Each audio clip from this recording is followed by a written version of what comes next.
નમસ્કાર મિત્રો, ફરી એકવાર હાર્દિક સ્વાગત છે મિત્રો તમારું આ અમારા આજના નવા વિડીયોમાં। જૂન મહિનાની શરૂઆત થતાં જ આ 5 રાશિઓને ખુશી મળશે। ગુરુના આશીર્વાદથી 14 જૂનથી લગ્ન સંબંધિત નિશ્ચિત થઈ જશે। મિત્રો તમને જણાવી દઈએ કે જૂન મહિનાની શરૂઆત થતાં જ 12 રાશિઓમાંથી આ 5 રાશિઓના લગ્ન સંબંધિત નિશ્ચિત થવા જઈ રહ્યા છે। 12 રાશિઓમાંથી આ 5 રાશિઓ પર દેવતાઓના ગુરુના અનંત આશીર્વાદ પ્રાપ્ત થવાના છે, જેના કારણે આ 5 રાશિઓના ભાગ્યના તારા પણ ઉગવાના છે અને લગ્ન સંબંધિત સમસ્યાઓ પણ ખૂબ જ ટૂંક સમયમાં અંત થવાનો છે। હવે આ 5 રાશિઓના લગ્નને પુષ્ટિ મળતા કોઈ રોકી શકશે નહીં। ભગવાન વિષ્ણુએ પોતે આ 5 રાશિઓ પર પોતાના અનંત આશીર્વાદ વરસાવ્યા છે।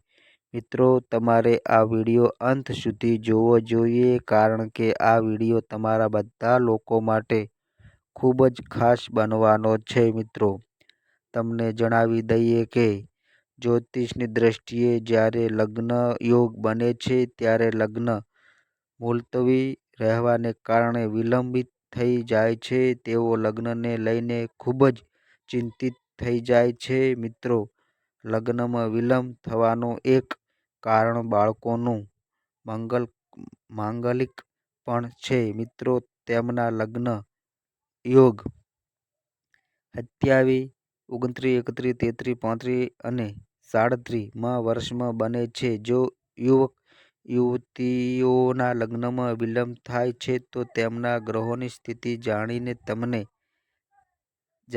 તમે જાણી શકો છો કે લગ્નના યોગ ક્યારે બનશે। મિત્રો જે વર્ષમાં શનિ અને ગુરુ બંને 7મા ભાવ અથવા લગ્ન તરફ જુએ છે ત્યારે લગ્નના યોગ બને છે। 7મા ભાવના સ્વામીની મહાદશાંતર દશા અથવા શુક્ર અને ગુરુની મહાદશાંતર દશામાં લગ્નનો મજબૂત યોગ છે। 7મા ભાવમાં સ્થિત ગ્રહ અથવા 7મા ભાવના સ્વામી સાથે બેઠેલા ગ્રહની મહાદશાંતર દશામાં લગ્ન શક્ય છે। બીજી તરફ વૈદિક જ્યોતિષ પંચાંગ અનુસાર 14 જૂને ગુરુ પોતાના નક્ષત્ર બદલીને 7મા ભાવમાં બેસવાના છે, જેના કારણે આ 4 રાશિઓને લગ્ન તેમજ સુખ સમૃદ્ધિ સંબંધિત સમસ્યાઓનો સામનો કરવો પડશે નહીં।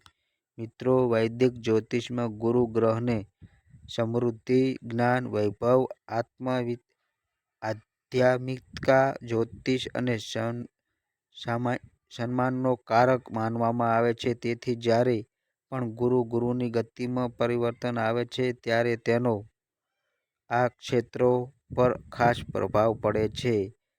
તમને જણાવી દઈએ કે 14 જૂને ગુરુ ગ્રહ રાહુ ગ્રહના માલિક આદ્રા નક્ષત્રમાં ગોચર કરશે। મિત્રો 14 જૂનના રોજ સવારે 12:02 ગુરુ મિથુન રાશિમાં રહીને આદ્રા નક્ષત્રના 7મા ભાવમાં પ્રવેશ કરશે, જેના કારણે ગુરુના નક્ષત્ર પરિવર્તનનો પ્રભાવ બધી રાશિના લોકો પર જોવા મળશે। પરંતુ 4 રાશિઓ છે જેના માટે આ સમય સુવર્ણ સમય શરૂ થઈ શકે છે। ગુરુ હવે આ સમયે આ 4 રાશિઓ માટે લગ્નના મજબૂત યોગ બનાવવા જઈ રહ્યા છે। મિત્રો આ રાશિઓ માટે અચાનક પૈસા લાભ અને ભાગ્ય ઉન્નતિના યોગ છે। મિત્રો ચાલો જાણીએ કે આ ભાગ્યશાળી રાશિઓ કઈ છે। મિત્રો વિડીયોમાં આગળ વધતા પહેલા વિડીયોને લાઈક કરો અને ચેનલ પર નવા આવ્યા હોય તો ચેનલને સબસ્ક્રાઈબ કરો અને કોમેન્ટ બોક્સમાં જય શ્રી હરિ વિષ્ણુ ભગવાન લખો, જેથી ભગવાન વિષ્ણુની કૃપા આપ સૌ પરિવાર પર બની રહે। મિત્રો ચાલો જાણીએ કે કઈ 4 રાશિઓ માટે લગ્નની ભવિષ્યવાણી કરવામાં આવી રહી છે। નંબર 1, સિંહ રાશિ। સિંહ રાશિના લોકોને જણાવી દઈએ કે 14 જૂને આદ્રા નક્ષત્રમાં ગુરુના પ્રવેશથી તમને સારા લાભ મળવાના છે।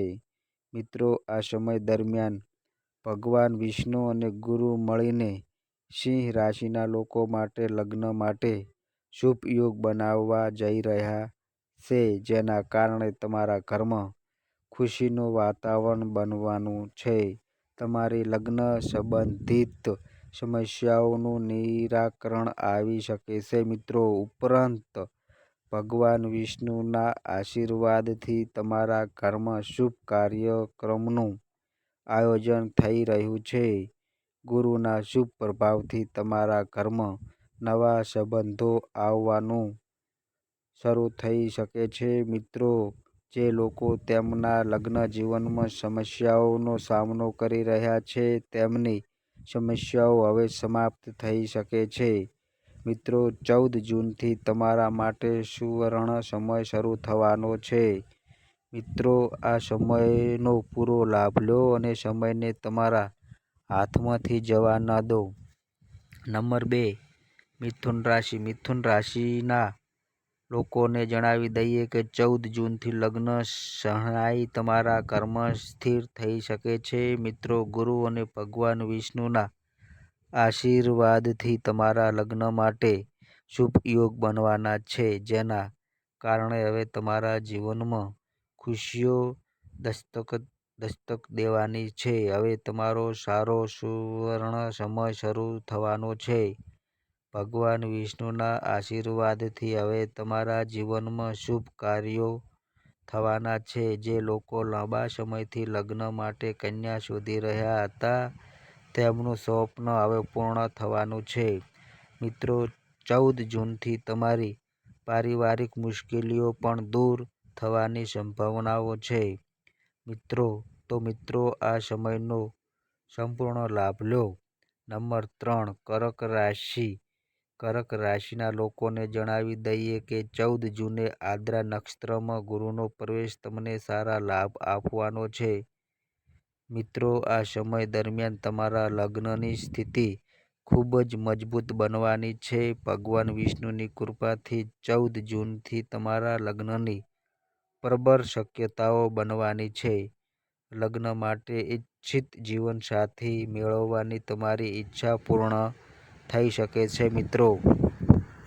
મિત્રો, તમને તમારા પરિવારનો સહયોગ મળશે અને લગ્નના નિર્ણયોમાં પરિવારની સલાહથી તમારા લગ્ન થવાની શક્યતાઓ છે. તમને યોગ્ય જીવનસાથી મળી શકે છે અને શક્ય છે કે તમે લગ્ન કરો જેમાં તમને તમારા પરિવારનો પણ સંપૂર્ણ સહયોગ મળશે. મિત્રો, 14 જૂન તમારા માટે ખૂબ જ અનુકૂળ હોઈ શકે છે. નંબર 4, મેષ રાશિ. મેષ રાશિના લોકોને જણાવી દઈએ કે 14 જૂનથી તમારા ઘરમાં લગ્નની શરણાઈ સ્થાપિત થઈ શકે છે. મિત્રો, ગુરુ તમારા લગ્ન માટે શુભ યોગ બનાવવા જઈ રહ્યા છે, જેના કારણે હવે તમારા જીવનમાં ખુશીઓ દસ્તક દેવાની છે. હવે તમારો સુવર્ણ સમય શરૂ થવાનો છે. ભગવાન વિષ્ણુના આશીર્વાદથી હવે તમારા જીવનમાં શુભ કાર્યો થવાના છે. જે લોકો લાંબા સમયથી લગ્ન માટે કન્યા શોધી રહ્યા હતા, તેમનું સ્વપ્ન હવે પૂર્ણ થવાનું છે. મિત્રો, 14 જૂનથી ભગવાન વિષ્ણુના આશીર્વાદ તમારા પર રહેશે. જો પરિવારના સભ્યોમાં કોઈ અણબનાવ ચાલી રહ્યો છે, તો તે સમાપ્ત થઈ જશે અને કોઈ ખાસ મહેમાનનું પણ આગમન થઈ શકે છે, જેના કારણે તમે નવી વાનગીઓનો પણ આનંદ માણી શકો છો. મિત્રો, તમને આ માહિતી ગમી હોય તો વિડીયોને લાઈક કરો, શેર કરો અને આ અમારી ચેનલ પર નવા આવ્યા હોય તો ચેનલને સબસ્ક્રાઈબ કરો. અને મિત્રો, તમારી કુંડળી અને રાશિના ગ્રહોના આધારે તમારા જીવનમાં બનનારી ઘટનાઓ હોય છે. આ અમારી માહિતી કોઈ પ્રૂફ કરતી નથી. આ અમારી માહિતી મીડિયા અને ન્યૂઝ આધારિત હોય છે. સંપૂર્ણ માહિતી માટે તમે કોઈ પણ પંડિત અથવા જ્યોતિષને મળી શકો છો. તો બસ મિત્રો, આજે આટલું. ફરી મળીએ એક નવા વિડીયો સાથે. ત્યાં સુધી બધાય મિત્રોને હર હર મહાદેવ.